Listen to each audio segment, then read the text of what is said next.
I'm a prehistoric dinosaur. Paliamigus, Phalialugus. They just couldn't pronounce it. They didn't know who I was. No. But we formed a real quick and strong bond. Not only did I form that with Chuck, but also with our listeners, mostly smaller stations across the country. Yeah. A lot of folks, I remember, Keith, I couldn't pick up the network, so they just right up off of the bird. And if I don't know if Chuck was selling these little converters that could help listeners, out in the farmland, convert the signal from the satellite to their radio. But I have antenna kits. Yeah, he did sell some of those. I remember a couple of things that will always stand out. The enormous amount of inspiration and leadership that he gave everyday hard-working Americans who just wanted a decent break. Feeling like they were getting shafted by, the bureaucracy, the government, and whatnot. This was right after, of course, the Clintons got into office, and I don't have to remind you about that brouhaha. Nasty. Yeah. Really. Bad stuff. Absolutely.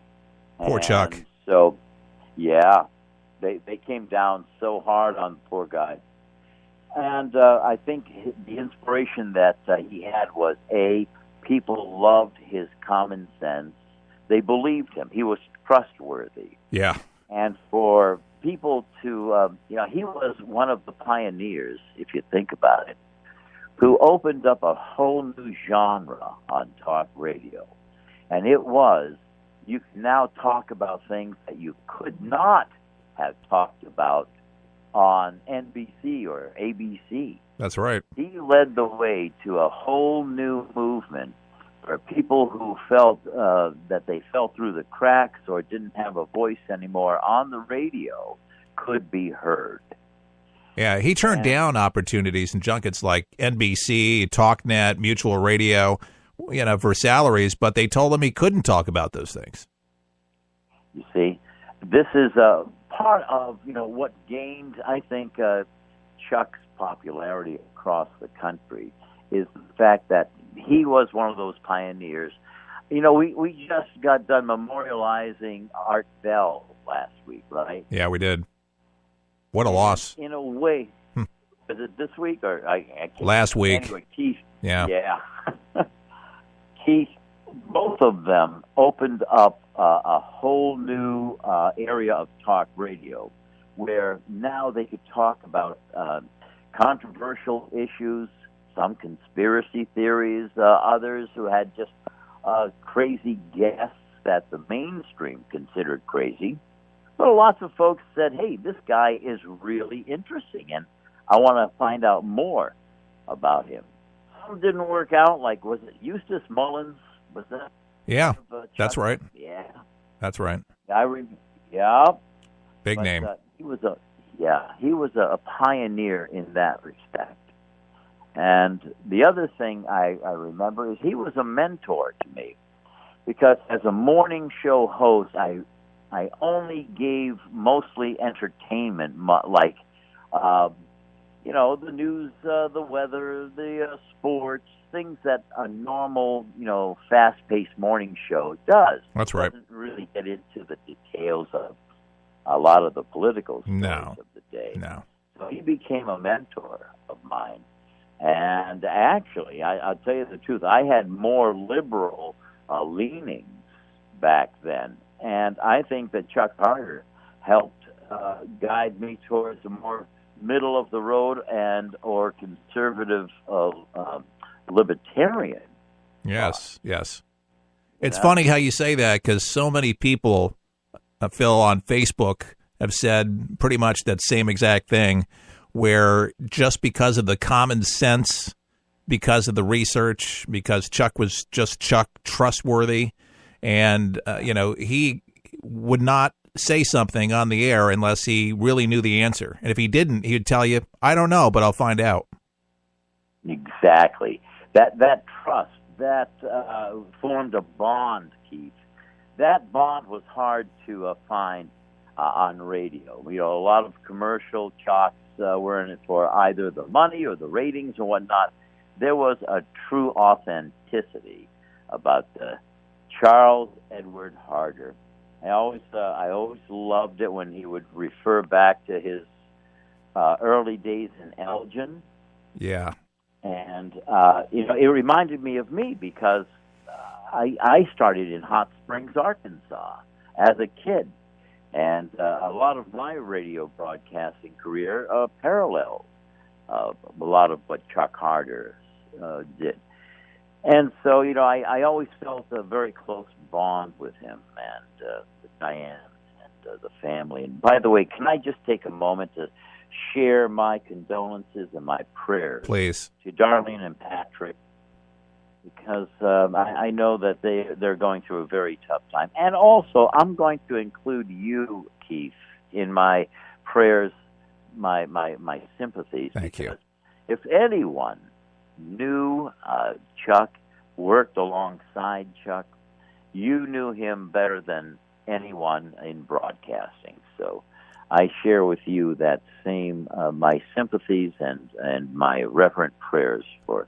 Thanks. That he Thank you. Rest in peace. Yeah, absolutely. He was a father to me. Can I tell you?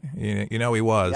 Yeah. And he cared really deep. My dad passed away working with Chuck and left a career in New York to help Chuck. And shortly after that, I did not expect it, didn't ask for it to happen, but Chuck stepped into a role of benevolent father quickly, and I was blown away by his kindness, and he didn't have to do that. You know, now that you say it, Keith, I remember you going through that. We had a little diner up in New Bedford, Massachusetts, and I was doing the diner. Of course, my wife and I had that while going up to Boston to the Talk America radio network. Yeah.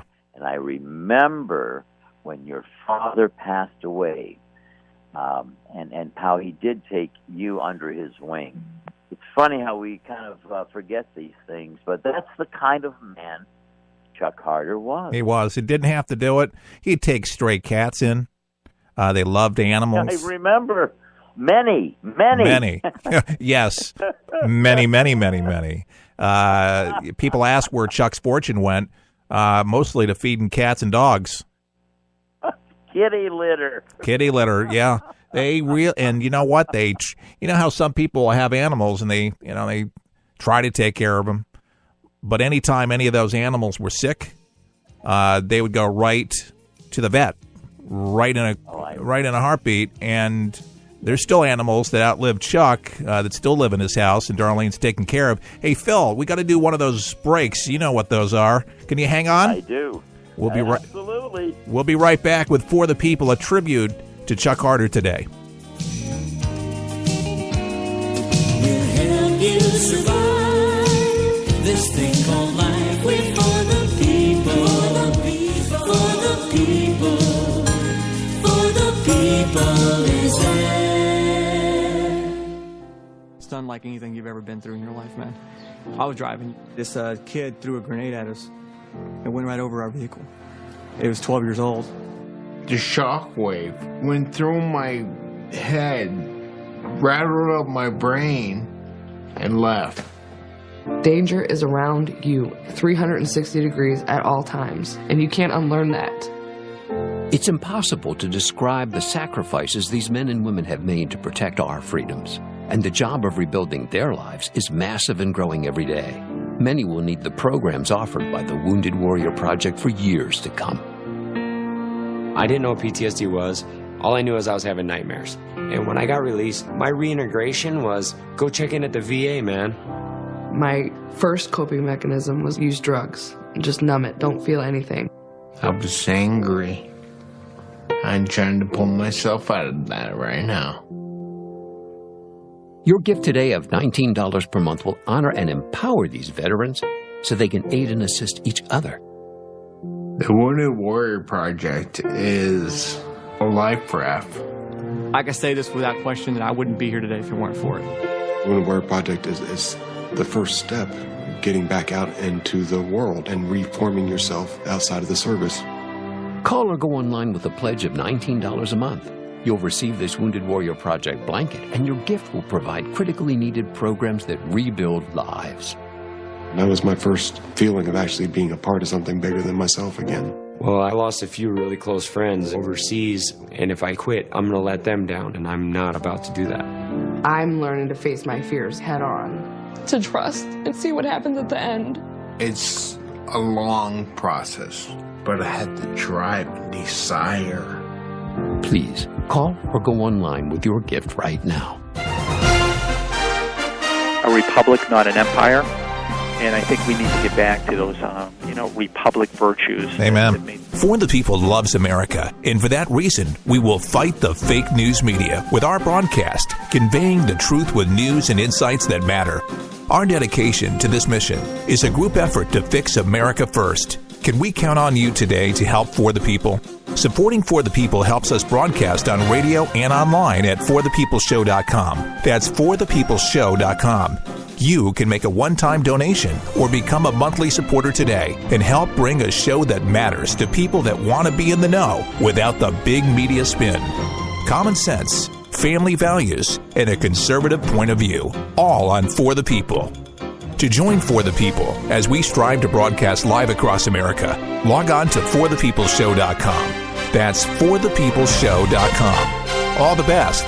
May God bless. Keith Allen and For the People with a tribute show to Chuck Harder and Phil Paleologos way up in Massachusetts there. You do radio yourself. You're on a morning show. You're pretty well known up there. People love you, and you've continued on the microphone all this time. It's funny you say that. Thank you, Keith.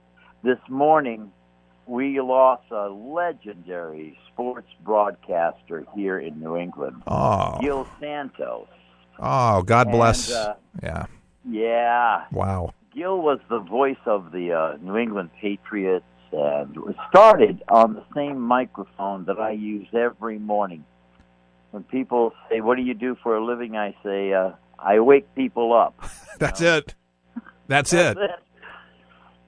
You're up before anybody gets up, and you get to work faster than anybody, but and the sun's up, and you go to bed during the day. It's kind of an odd thing, but man, broadcasters, you got to love radio to do what we do, and to love it is to be really good at it, and it takes a special type of person to wake them up and get up in the morning and give up that sleep and that sacrifice. But not everybody has the same magic in their pipe. And wouldn't you agree that Chuck had that special something? Absolutely. It's so ironic you bring this up, because we were talking about that same connection. There was something about the older generation, about their voices, about being able to transmit trust and a bond in just the reflection of one's voice. Yeah. Nowadays, I'll tell you the truth, these young kids coming out, they all sound the same and they all say the same thing. Completely. Yeah. So, yes. No originality.